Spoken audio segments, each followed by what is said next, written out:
We have to relight the heater, water heater. Our spark igniter isn't working, so we're gonna pull off the panel here.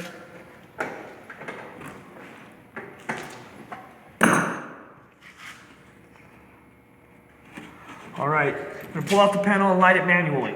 So we've put our code upgrades on here. We have our drip leg for the gas sediment catcher.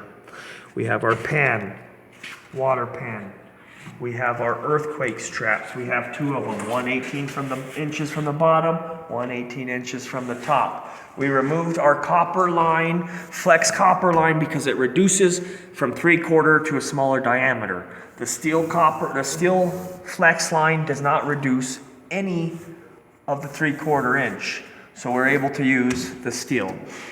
Then we've come up here and we've added a T and teed off to our expansion tank.